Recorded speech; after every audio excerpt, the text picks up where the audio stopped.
Welcome to the future, where the glass is half full and you'll need new glasses, where you'll be jumping from conclusions. The past is alone, and a new future is born. Never before in history has so much meant so little to so many.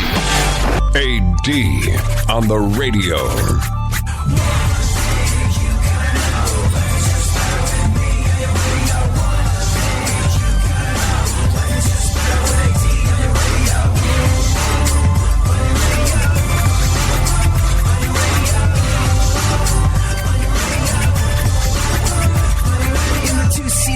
It's you and the senorita. Whooper blowing up the tweeter, cause it's me up in the speaker. Knocking the mama see the top down like a player. And the sound up in your ears, it is the dopest rhyme say. I running game like a cheater on ball. So the Prophet of Doom types will tell you there's all sorts of things that we need to be afraid of.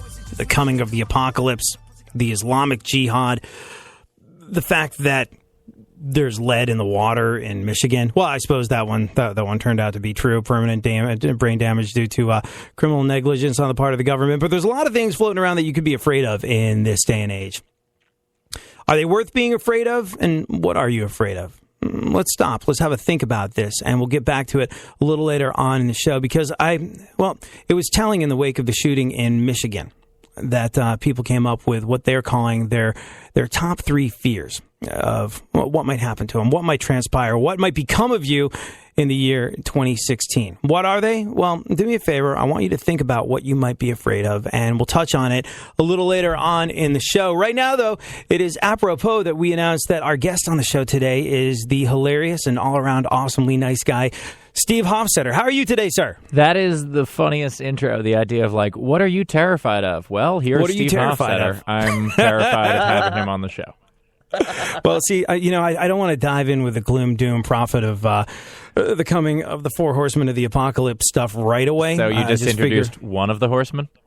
Yeah, I figured we should make with the ha-has and the he-he's first. And you're on for a number of reasons, not least of which is it's fun to hang out with you, but also because, one of the stations we're on is Real Radio 104.1 in Orlando, and you are headed out there. You are headed out there to create some content for your baseball podcast and do some stand-up comedy shows. Steve, in case you're not familiar with his work, senior comedy correspondent for Fox Sports, host and executive producer of Laughs on Fox Networks, over 27 million views on YouTube, mostly of him responding to hecklers in fine fashion.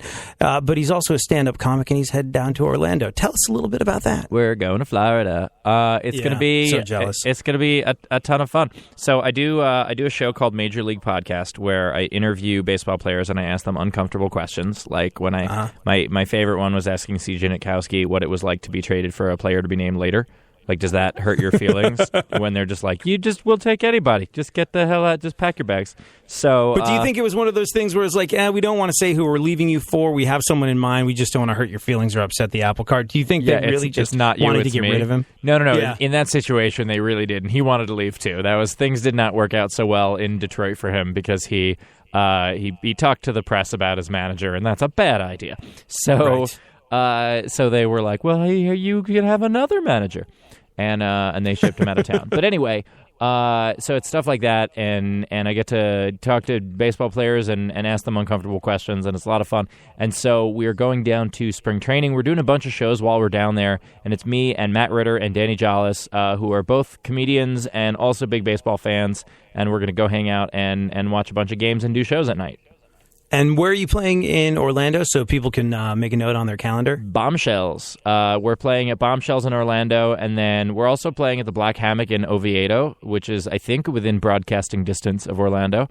And then if you're just driving away, you can go to Titusville. We're playing at Bar 9 in Titusville. And so it's fun. We're having a little spring training tour. So, like, last time you were on the show, you talked a little bit about how you'd gotten to a point in your career where you didn't have to play sort of like divey little towns where no one would show up. Have you played Orlando a lot? Is that a thing for you? Have you been, like? Oh, I thought you were saying, but you're back in some of those towns.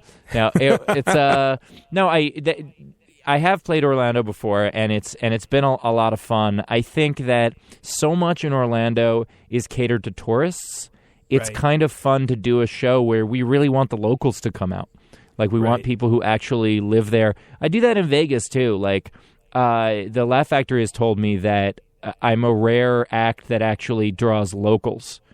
Like, right. Which, I mean, maybe that's because the tourists don't care about me. But the point is that it's something we really cater the marketing toward that because we want just regular people. We don't want people who feel like they're on vacation because that sucks for a comedy show. And if you are a comedy fan, the Monsters on the Monsters in the Morning Comedian of the Year goes down at Orchid Garden on the 25th of this month. You can grab tickets now at realradio.fm. More with Steve Hofstetter next. Let's start the show. Hot 2, hot 3, hot AZ from your radio live and uncut. Tonight, you're cutting loose and having fun. Cause that's my job and my job's about to get done. Yeah, that's how I'm operating. And I'll thank motherfucker for cooperating. When I say, put your hands up, touch the sky. Think of them waving from side to side. It's time for a little rebellion. And the hellion in front of you is telling you the things you gotta do. Check 1, 2, is this thing live? Cause it's time for the party in the first...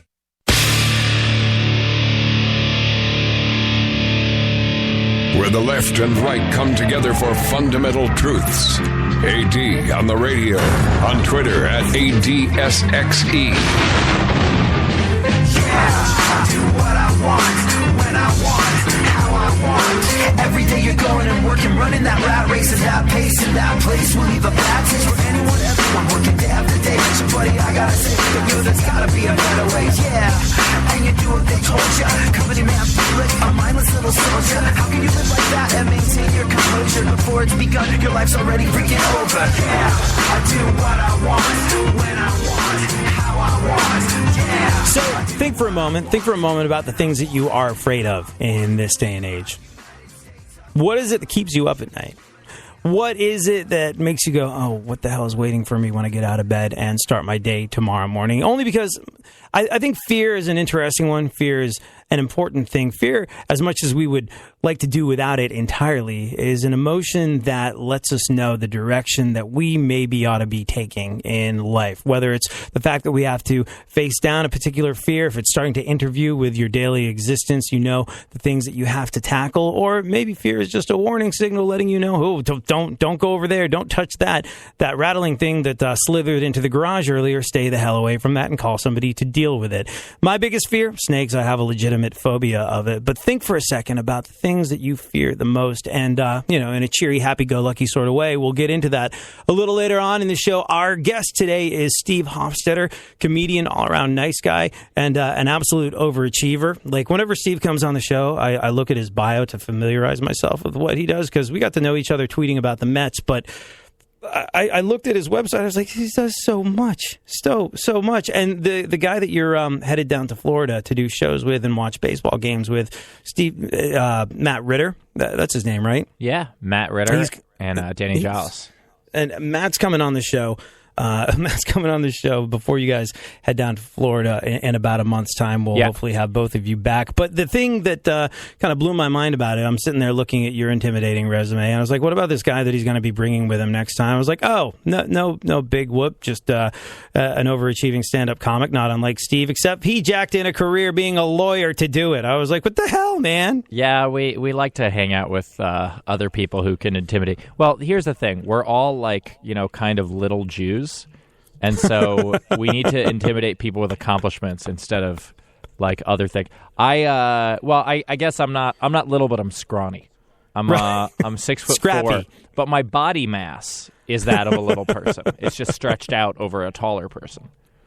I was thinking about this heading into the show today. I was like, Funkhauser, what have you done with your life? And then I remembered Funkhauser, as much as on paper he's a radio schlub like me, Funkhauser did this really weird thing about a month and a half ago. We've been working together for sort of like a year or so, and he was just like, if it doesn't work out, I could always go back to being an architect. I was like, what? Really? Yeah. But Funkhauser is a perfect radio name. Well, it's also a perfect computer-aided drafter name too. Really? Mm. I just think that is an awesome last name. You don't even need to accomplish anything. Your name is Funkhauser. Yeah, but if the building was named Funkhauser, you'd go visit it, that's True. Guggenheim. I live in the Funk House. It's funny because I'm a humongous Larry David fan, and Curb Your Enthusiasm it's pretty much the Seinfeld reunion on Curb Your Enthusiasm. I think I'm going to go out on a limb and say is the greatest television that's ever been made, for me anyway. And because Larry David on the show has a Funkhauser, Super Dave, but because he has a Funkhauser, when I found out I was going to be working with Funkhauser, I was like, I get a Funkhauser too? That's everybody gets a Funkhauser. You get a Funkhauser. Yeah, did you see that Oprah episode where she gave Funkhausers to everybody? By the way, I went to the Tonys last year, and I saw Larry David. He was the only funny part of the Tonys. I realized, no one knows how to give speeches. I don't know why, but no one knows. Everybody gets up there, and they act like they didn't think that this could happen. I was like, you understand you're one of 4 nominees, right? One of 4 people. You didn't take the time to be like, well, what if I won? What should I do? Yeah. Well, I mean, I don't know. If you were nominated for some sort of... Have you ever been up for an award? Not anything that would be, televised. I've won a couple awards. I won a Bob Hope Award. That was pretty cool. Oh, you did, man. See? Yeah, I have a Bobby. That's not even what it's called. But it's you know how people want to, EGOT? Well, now I'm 1/5 of the way to BGOTing. But all right, when you knew you were up for a Bob Hope Award, in the comedy world, a prestigious thing, did you how many other nominees were there? Well, it was just I actually knew I wanted ahead of time, so I got to I knew what I wanted to say, but it was also it wasn't televised. I guess it was webcast, and there were 200 people there, but it wasn't a huge deal. But I actually know ahead of time what I'm going to say if I ever win an Emmy or something like that. But I don't want to ruin it by telling people ahead of time because it's so ridiculous and out there. You can just do it now and then play it back. I already know. Oh, yeah, I guess that's true. No one's going to hold me to it. I'll tell you exactly what I'm going to do. Here's what I'm going to do. I'm going to go up, and I'm going to say, look, a lot of people use this time for thank yous and things like that, but if you only have 1 minute to talk to the entire world, I think you should tell them something very important. And then I will spend the next 50 seconds talking about how when you get off an escalator, you really need to step out of the way. Because it's true. You do. That is important. I'm going to go all out. I'm going to have a website pre-done so that I could drop, go to projectescalator.com or whatever it is and just drop and just do it stone-faced serious like it's a real PSA. Well, there's a reason why I wouldn't prepare a speech if I was up for an award, and I'll tell you why directly after this.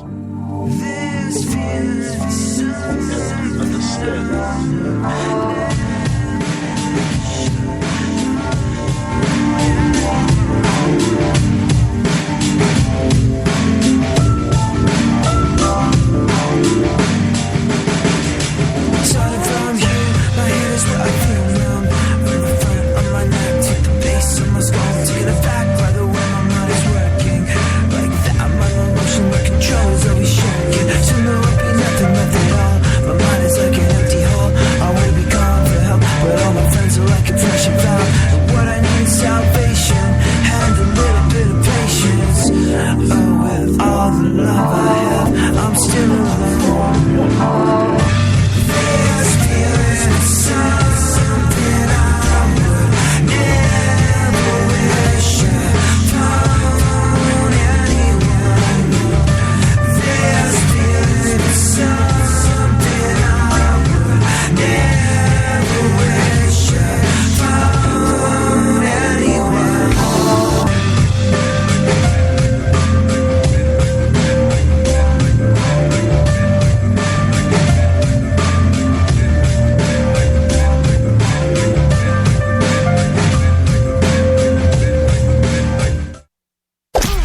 Don't get the blues, get all the news. We mean all of you guys out there in Radio Land. All aboard! He's back. AD on the radio. Give it up, yeah. Give it up, yeah. Bring this on, come on, come on. That's the way you do what we do. That's the way you do what we do. That's the way you do what we do. You do what we do. You do what we do. That's the way you do what we do. That's the way you do what we do. That's the way you do what we do. You do what we do. You do what we do. Well, it's a new one. Here I come again, coming again, taking it back to the place where I'm picking up the pen and before I start. So our guest on the show today is comedian Steve Hofstetter. New York City guy, currently lives in Los Angeles, being the show business. Well, honestly, you look at your list of achievements here, and it's almost like you're becoming a bit of a junior mogul unto yourself. Senior comedy correspondent at Fox Sports, host and executive producer of Laughs on Fox Networks, also a guy with a bazillion views on YouTube, as well as your Major League podcast. You're headed down to Florida, or across to Florida, rather, for to check out spring training baseball games and do some stand-up comedy in one of the towns that we're on in Orlando. Where again was it? It's at Bombshells in Orlando. And actually, the way the shows work is the tickets start complimentary, and then they go up as it sells out. So I don't know what level they're at. They might still be at the complimentary level because it's still a month before the show. But people can go to comedysupply.com if they want to pick up the tickets, and you might even be able to get free tickets. Just come hang out. It'll be fun. Steve Hofstetter at Bombshells in Orlando. ComedySupply.com. You can see him and his friends as they make their trip to enjoy spring training baseball and bring the ha-has and the hee-hees to Florida. So you were saying earlier in the show, when people get nominated for an Emmy and they have no speech whatsoever, you're just like, what the hell? How did that happen? And you won a Bob Hope Award, which, a very impressive addition to your list of already impressive accomplishments, but B, you said you knew you were winning before the actual presentation. They gave us a heads up. See, if I was up for an award, if I prepared a speech ahead of time, knowing that 1 out of 4 people is going to win, and I should probably have something ready because of it. I just feel like it'd be the universe would laugh at my arrogance and take the award away from me and be like, I think who do you think you are? Nice things don't happen to you. F you. That's think what you get. That's a reason to never get out of bed. Then, I mean, I think. Then what the hell am I doing here? If you do win, great, you have it ready, and it's something where I thought about that, and I was like, yeah, you know what? If I went to that elaborate length and had that all prepared and was ready, and then I didn't win, I would just go, well, it would have been fun, but no one ever knows you prepared it, but you. So it's no big. Who are you embarrassed to? It's no big deal. Well, I think honestly, like if I'm to make a pro-con list of things to do in my life, be more like Steve Hofstetter is one of those things. And you seem like you have you seem like you have a bunch of awesome stuff that has come your way over the years because A, you work really, really hard. B, you're really, really funny. But C, you also like that. What you just said there. Why don't you sort of prepare something? It might happen. You seem like the type of person that treats life like. You seem like the type of person that gleefully skips out to the mailbox every single morning, fully expecting to have won the lottery. And I don't genuinely surprised when you haven't, but you're pretty sure it's going to happen tomorrow. And if not, then soon. I don't expect to win the lottery, but every time I check the mail, I do think, did anyone send me checks? There is part of that, I am, the only thing is, when I check my social media mentions, I'm like, ugh, what now? But for the most part, you have to look at it that way. The way I say it is, I'm a practical idealist, or I am an optimistic realist. I do have I am grounded in reality. I believe the glass is 1/8 full. It's on its way to getting better. Things do, they kind of suck now, but they're on their way to getting better. See, that's a really great way to look at it. I'm a big fan of human behavior, and anything that sort of delves into it from you mean the study of it, not actual behavior? Because I root against human behavior all the time. Oh yeah, no, humans in general. It's weird. I love humanity. The show is generally about wanting to kick the ball of humanity further down the field. I love humanity. I have great love for mankind. I just hate most of the people that I meet. Overall, as a species, I want good things for us, but I wish hot death upon most of the individuals that I meet person to person. Great in theory, terrible great in theory, execution. terrible in practice. But I'm a big fan of I guess you'd call it psychology, why people do what they do, and if you pour through enough of that stuff, the positive mental attitude, from the Napoleon Hill stuff to the guys in the Bad Brains, even we'll talk about how it's great to have a positive outlook, and I love that. And there's people that'll tell you if you expect good things to happen, good things will happen. I honestly think that's a great attitude because you walk through life with how did you describe it? What kind of optimism? I said I'm a practical idealist or a optimistic realist. An optimistic realist. I mean, it's such a beautiful way of putting it. So smart. But I think that, yeah, like I want to do that, but cranky pessimism is sort of like what holds me together throughout the course of the day. And like, I just like, if I start being optimistic about things, I think everything's going to fall apart at the seams. So I gotta work on being a little bit more like Steve Hofstetter. We're going to talk about, oh, sorry, go on. I was going to say, you have to look at life like good things are going to happen. Like one day, I don't know when, but one day in the future, there will be no Kardashians on TV. It'll happen. Well, I like that. I like that realistic optimism. I don't believe you. For sure.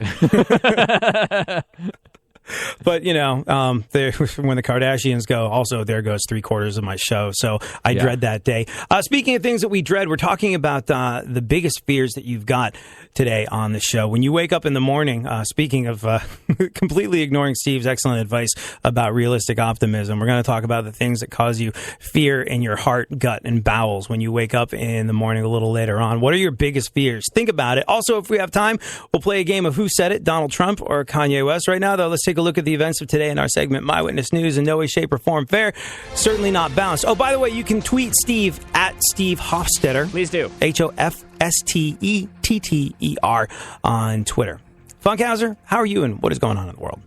Hey, things are good. My biggest fear, equipment not working. And it came true today. Woo! And yesterday as well. And yesterday. All right. Can you hear me now? Yeah. Well, only out of one earphone, but pshaw. Now I have a widened experience letting me know exactly what it'd be like to be deaf in my right ear. Yay, I'm a more well-rounded person because of it. There, that's a glass 1/8 full. Go on. Kim Kardashian posted a picture of Kanye and their daughter North sleeping. Anybody see it? No. Oh, yeah, I did. I think that's actually great because when he's sleeping, he doesn't talk. Right. Kanye later tweeted, "It was the best nap of all time. Of all time!" Yeah.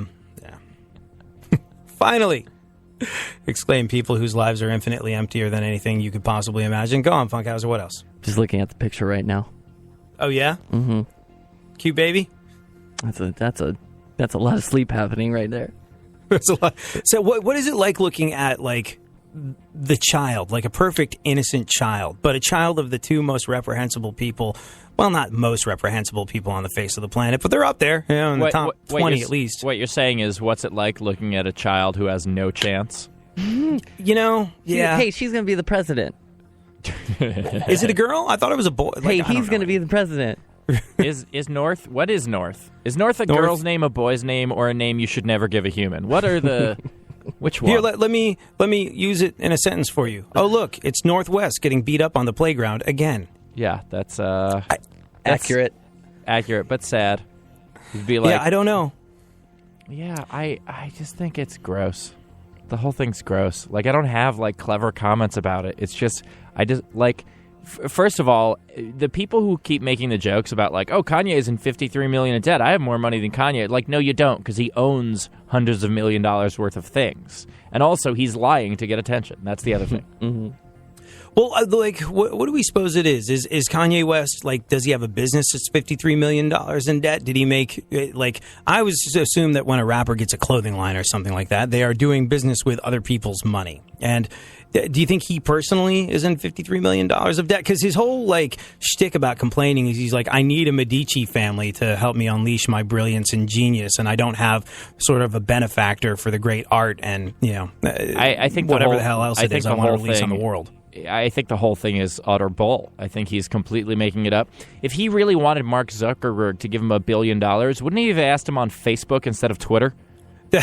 You know, I think that, like, Zuckerberg didn't respond, but someone on staff at Facebook did. Someone posted, like, you know, hey, a great way to ask the founder of Facebook for $1 billion would not be on Twitter. And Zuckerberg hasn't said anything, but they saw that he liked the post. I don't know why Zuckerberg hasn't responded. To be in the position of being able to tell Kanye to shut up and leave you alone, like, that's a wonderful position to be in. To say, and I had tweeted this, if Zuckerberg sends Kanye West like $10, I would be a Zuckerberg fan the rest of my life. I would start a new religion. I would follow him around. I would start Markism.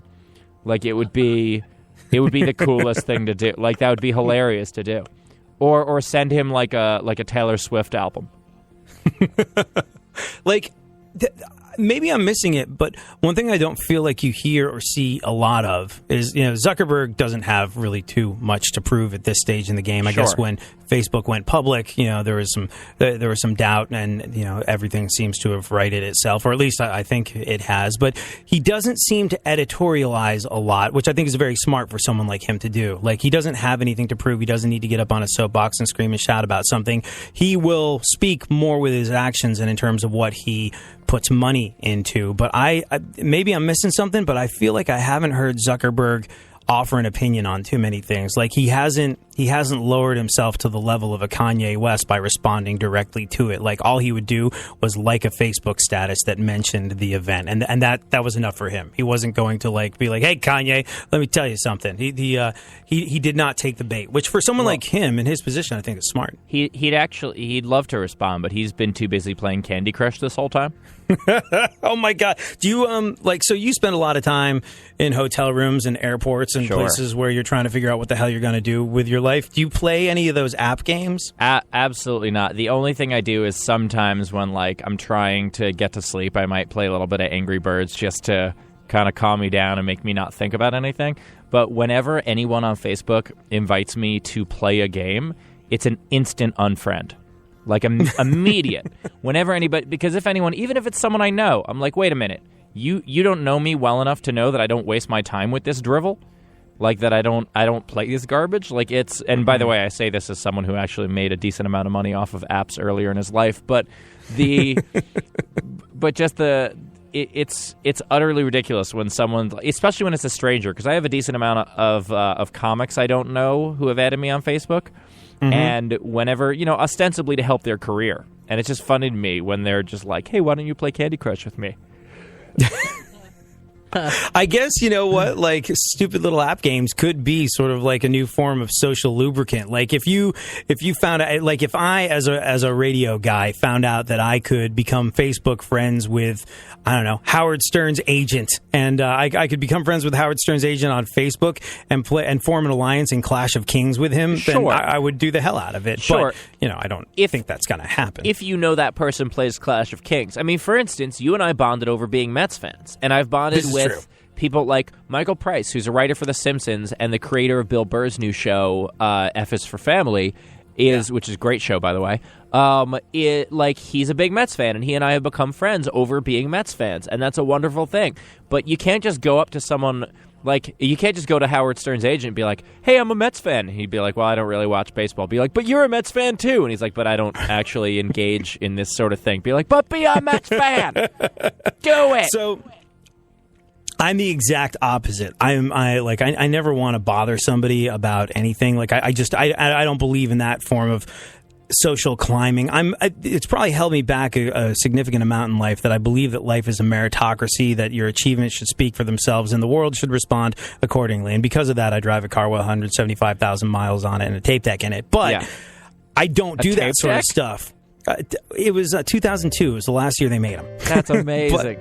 I know. I feel so OG with it. But I've gotten so into Clash of Kings, and I'll tell you why, and the great misfortune that's happened because of it next.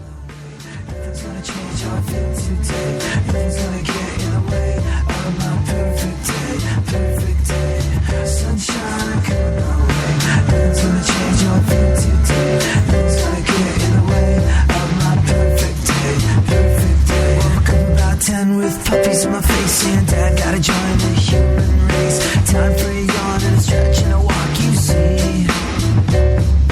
They know my order at the restaurant across the street. That's why when I shuffle in, my coffee's already waiting for me.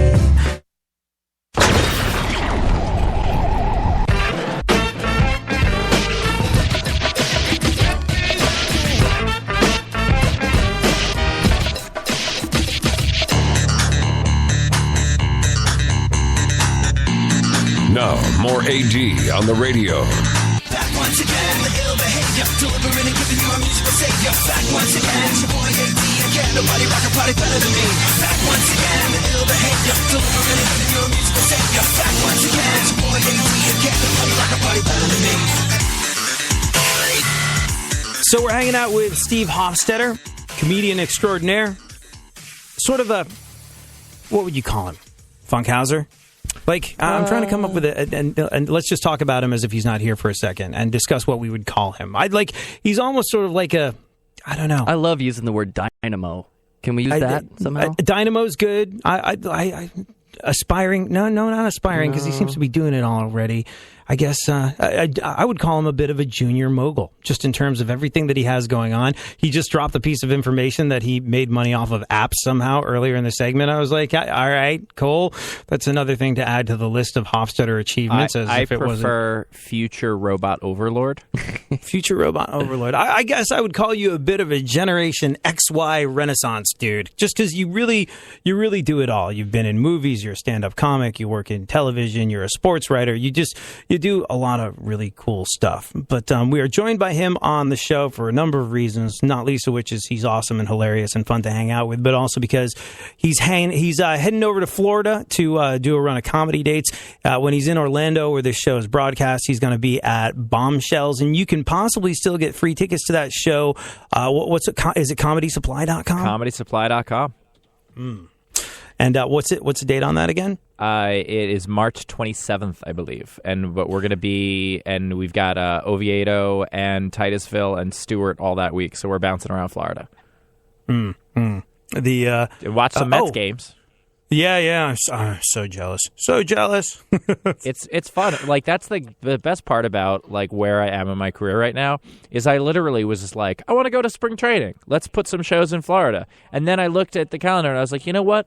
The Mets home opener is a few days from the Rangers and Knicks last couple games. Why don't I go to New York for a week and watch a Rangers-Knicks game and a Mets game? And like, just it's a fun place to be right now. Yeah. No, I mean, there's because you're from Queens, right? Are you from Forest Hills? I have lived in Forest Hills. I most associate with Briarwood, Jamaica, because I grew up there. Right.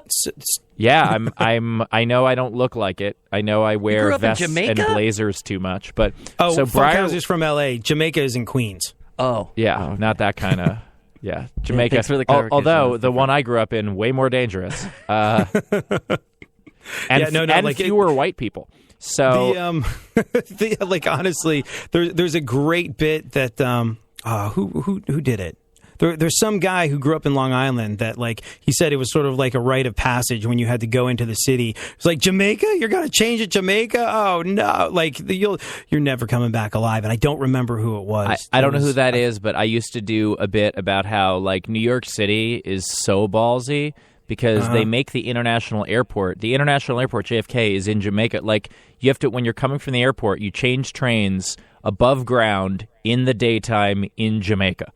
Like, how ballsy is New York that, like, that's the first thing you see that we're like, yeah, you still want to stay, huh? Yeah, it really is trial by fire when that's one of the first things that you see. That was one of the I'm from New York, my family's sort of like originally from New York, but I grew up in England, and then I remember coming back to visit an aunt and uncle and go into the city, and I was going in from Scarsdale, and I had to change at Jamaica. I was going in from Scarsdale, Westchester area. I had to change it to Jamaica. I'm like this extremely white, very English kid at age 16, being Please, like, where is the train? Yes. Do you know how to get to Manhattan? I'm really looking forward to seeing the Lower East Side and doing graffiti with my brethren, yo. And literally, and that was it. I was just like a punk ass graffiti kid that thought I would go keep it real on the Lower East Side, or maybe go up to 125th. And I was just like, I appear to have I've got my directions are confused. Can you help me navigate my way out of Jamaica to Grand Central Station, please? And from there, how does one get to the Lower East Side? You know, it's just like can you recommend some spray paint, please? Yeah. Do you know where I can get fat caps for one's Krylons? Yeah. Like, it was very ill-advised for sure. But it's gotten better. Jamaica's not as bad as it used to be, but growing none up, of New York's as bad as it used to be. It's like, on the one hand, it's really nice, but on the other hand, you kind of feel like it doesn't make you a bigger, better person to go there anymore, which it used to. Yeah, and Briarwood, the part that I grew up in, used to be pretty bad, and now is perfectly nice. Briarwood is like, people kind of discovered it as like a low-cost alternative that's only, a half hour from Manhattan. So so a lot of people have moved there. And it's funny because when I say I'm from Briarwood, people are like, "Oh, that's so nice." I was like, "You don't give me street cred. Stop it." Yeah, it's totally. Yeah, you're totally right. It was much worse when I was there, but it was it was great because it motivated me to get the hell out. It was people were particularly dumb there. Like I remember there was a huge snowfall and they like plowed over my sister's car, and so it was just like a mountain of snow on my sister's car. But like you could still see the antenna and a little bit of the windshield. There were kids playing on that car for 15 minutes before they realized it was a car and not just a mound of snow. Like that was just that was what my neighborhood was. Where I was like, I have thoughts. I need to get out of here. True story. The thing that made me decide it was time to move out of New York City and move somewhere warmer was I was digging my car out of the snow one especially cold morning. And like if you've lived in New York City or if you've lived in Queens, you know that parking is just like it's a humongous issue. You have opposite side day that you have to deal with. You go around the block 8 million times waiting for that fabled spot that is less than 15 blocks away from where you live to open up. And it's just as much of a premium as there is on parking in New York City and in Queens, well, it gets even more difficult to park when there's snow because the snow winds up taking up 2/3 of the parking space a lot of the time. So like having found my parking spot, I struggle upstairs. I was all excited. I managed to get a place outside of my building. And the next morning it snowed and I go down to my car, start digging it out. And I'm digging and digging and digging for like a half hour. And I get down to the car and I go, wrong color paint. And my neighbor's laughing at me from the upstairs window, being like, "Thanks a lot for that." And I was like, "It's definitely time to move." Yeah.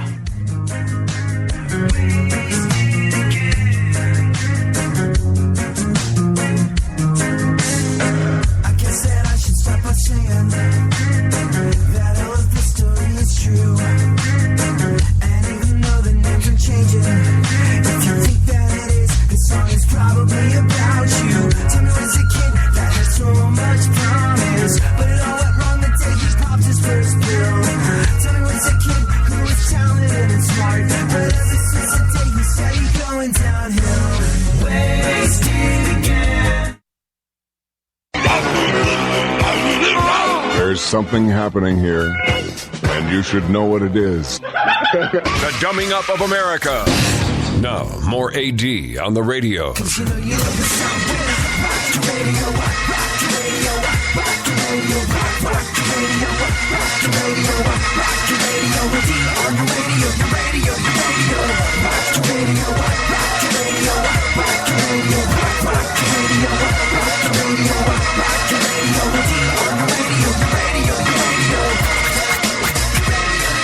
So on the odd occasion, I look for a video game to play, like either while I'm on the plane or while I'm waiting to do stuff or while I'm trying to fall asleep in bed. And like Angry Birds, I Candy Crushed for a little while, and then I refused to pay for any sort of additions to Candy Crush, and the game became impossible. But I was looking for something new to play, and I was like, all right, I'll try this Clash of Kings thing.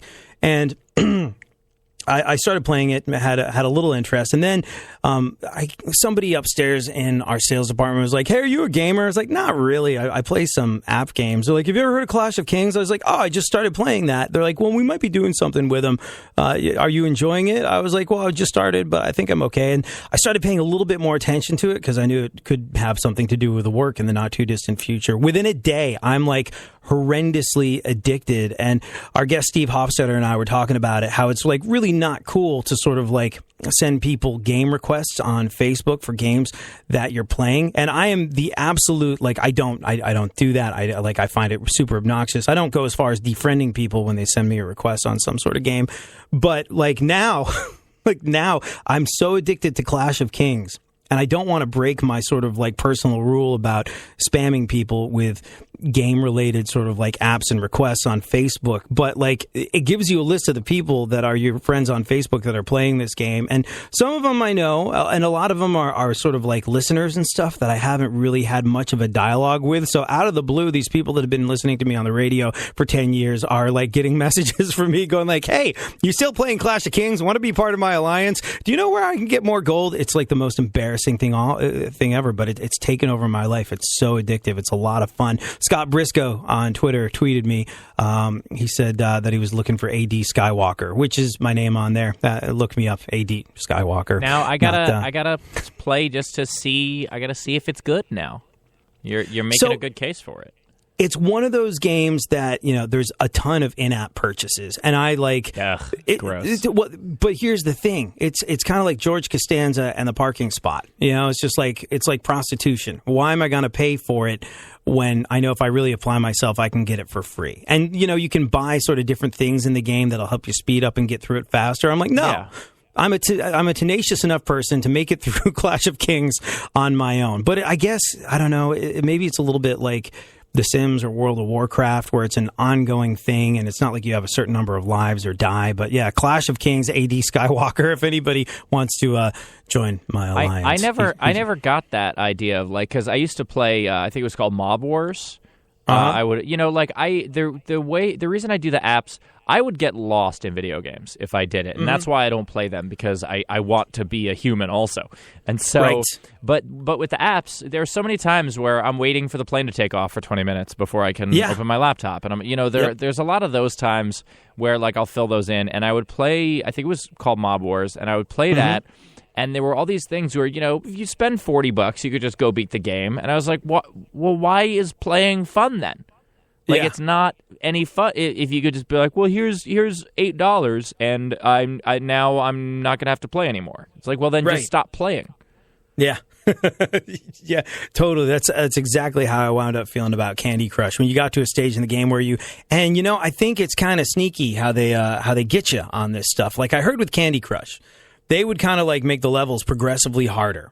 This is really nerdy stuff, but they would make the levels progressively harder, and then it would get to the point where for just 99 cents I could get this, which would help me complete the level. And what they do is once they've got you, once they realize that you're willing to part with 99 cents to get to the next level, they then make it impossible for you to get past certain levels without making a purchase. That's the addictive quality. But they wait until you spend the money to lock things down. So by not spending money, you stand a better chance. It's crazy. You worked with apps. What did you do? How? So I have a confession to make. Okay, those, and this was all so I bought a house with my then girlfriend, and then 4 months later we did the next logical step, and we broke up. And so I then had a house with my ex-girlfriend. Now, she was a fledgling singer, and I knew that, I knew that if we both took a hit on the house, because, the market crashed, I knew if we both took a hit on the house, her life would be over, no more singer, she'd just be a server, but I knew I'd be able to get out of it. So I said, you know what, and I bought her out, and then I dealt with the short sale, which was, I thought, a very noble thing to do. She complained that I didn't sell it quick enough, which I was like, thanks. Forget about what I just saved you from. How did a stand-up comic and an aspiring singer buy a house? This is the problem with the market at the time. This was they gave mortgages to everybody with a very high interest rate and a guy who pretended to be on our side as a broker. That's how. So with little knowledge to how money worked. So anyway, I because of that, I end up in a pretty severe debt. I was in about. I say about like I didn't know the exact number. I was in $68,000 worth of credit card debt because I had to use that money to then pay off the house, et cetera, et cetera. And so I necessity is the mother of invention. I love that phrase. And I was looking around and meanwhile, this guy contacts me and asks me if I want him to make a Facebook app for me, just of my calendar and stuff like that. And I kind of see a ton of people downloading it really quickly. I'm like, wow, this is super viral. This is great. And I talked to him about it, and he says he had just tried this Harry Potter quiz app, this which Harry Potter character are you? Which, by the way, those did not exist at that time. This was the forefront of that. And so I said, well, hey, I know your app's doing really well. And his app was making about $100 a week. And I was like, hey, that's great. I go, what if I make the questions funny? And so then I wrote funny questions instead of his regular ones. And then all of a sudden, it's making $300 a week. And I go, well, hey, why don't we make 1,000 of these apps? And so we started all of the, which Lost character are you and which Sex and the City character are you? Because I mean, That this was is when you? it was. That was me. And so but the problem is ours were really clever and funny, and it was it was only like a 6-question quick little thing, and it wasn't, and also it was something where like we'd actually give people decent answers, and then the descriptions of the people were funny. The ones now is just like, which Disney princess are you? You want to be the prettiest one? Well, then you are. Like, that's not what ours were. I know I say like we were a good version of the trash, but we were. It's great. Yeah. Good job. Like, so that's our fault. Honestly, and I'm so anytime I hear someone come along and be like, you know what I did? I got the ground level of the internet. That like I'm just like, fantastic for you. It was so something. Why are you not still making apps? Well, because so the guy who was programming them was a lot lazier than me, and he was very happy to just have the money he had. The reason it was working is because what we would do, you'd get like a badge on your profile saying who you were, and at the bottom of that badge there would be links to the other apps, and it would like generate them randomly to different ones, and so we could launch any app we wanted, and that's why they were successful, because like one good app would beget all the others. And I had the idea, I go, hey, there are a million great apps out there that have absolutely no users. Why don't we partner with those people, split 50-50 with the revenue, and we can launch their app? And he was like, yeah, that's a great idea. And then he never did it. And we had great apps that people were submitting to us and be like, hey, I programmed this. It took me 3 months to program. It's amazing. And I have 8 users. And I was like, perfect. That's exactly what we want. And then no one would use it. So at some point, I got to hire someone to code them and et cetera, et cetera. But at the time, it was great. There was, at the height of it, we were making about $1,000 a day in ad revenue, which was, but that only lasted very, very briefly. It was something where like I would look at the chart of like how quickly our ad revenue was going up, and I would be like, I'm gonna buy a house in 4 weeks, and then the bottom dropped out of it. It's very, very interesting. Not only impressive that you got in at the ground level of annoying people on BuzzFeed, but also that it was pre-BuzzFeed. Pre-BuzzFeed. Yeah, but that's like all BuzzFeed is now. Like, which Friends character are you? Which tropical disease are you most like? It's just like the most ridiculous, far-reaching concepts ever now. But you invented what became BuzzFeed's bread and butter. It was the weirdest 4.5 months of my life. It was a very weird because I was still doing comedy at the time, and so then what I would do is like we were making so many of these that I was hiring other comics to write some of the apps and we did everything from like it was like we would do mainly TV shows and movies. Marvel threatened to sue us because they're just such sweet people, and they're like, we don't want this publicity. You need to stop. And it got to the point where like we had 6 million users of our various apps. But like I was saying to the developer, I was saying like, hey, we should have an email sign up so that if this all goes away, we won't lose these people. He's like, yeah, great idea. And then like didn't put it in. And then of course what happens, Facebook changes the rules and then we lose all the users. So it was something where you not only have to have the right idea, but you have to have it with the right people. I'm just trying to take in everything that you just told me. It's just I do have some Swedish friends that I went to school with. Like I grew up in England, and like all my Swedish friends were like I don't know what it was about them, but they all got into tech. They all got in at the ground level of the internet. They're like, we realized back in the day that maybe you could use the interwebs to buy and sell stuff, and now I own 3/4 of the Western Hemisphere. Well, and they're totally like nonchalant about it, and it's just like, but it's so infrequent. It's such an infrequent thing that you get to actually meet one of the progenitors of this thing that you see that's totally ubiquitous every single day. I can't believe that was you. Well, I have always been a little bit too young and a little bit too underfunded for my ideas. Like it's always something like when I was in 8th grade, I remember saying like, seeing domain names being bought up and being like, hey, wouldn't it be great to buy a bunch of the really good ones and not having the money, Right. And yeah.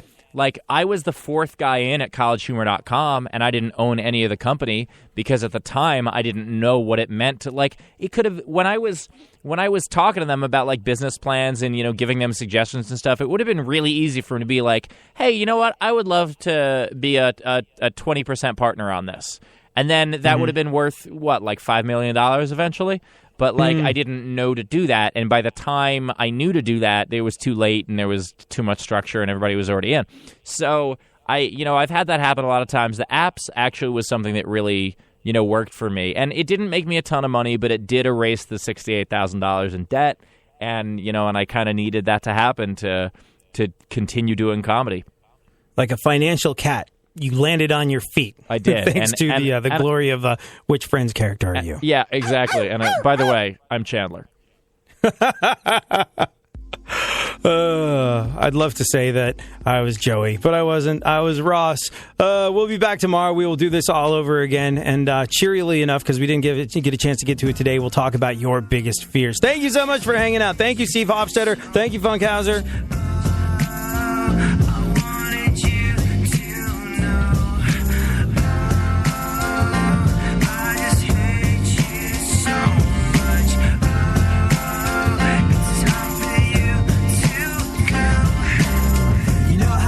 Times you feel like it's cool to turn the other cheek and give people the benefit of the doubt even when they don't deserve it. And sometimes you feel good about yourself for being the better person and doing that. Well, this is not one of those times. I don't think you realize what's on my mind. I've been too nice for way too long. I think I want you to know just what is going on. So bite me, you're a bag of suck. Every second I'm around you I put down to bad luck. And knowing you just sucks every day. And I wish I could find a way to make you go away. So maybe if I just tell you you're a terrible person, you leave me alone, yeah, that would stand to reason. Maybe if I spell out how I feel, it will make you go away. So let me make it clear how I feel today.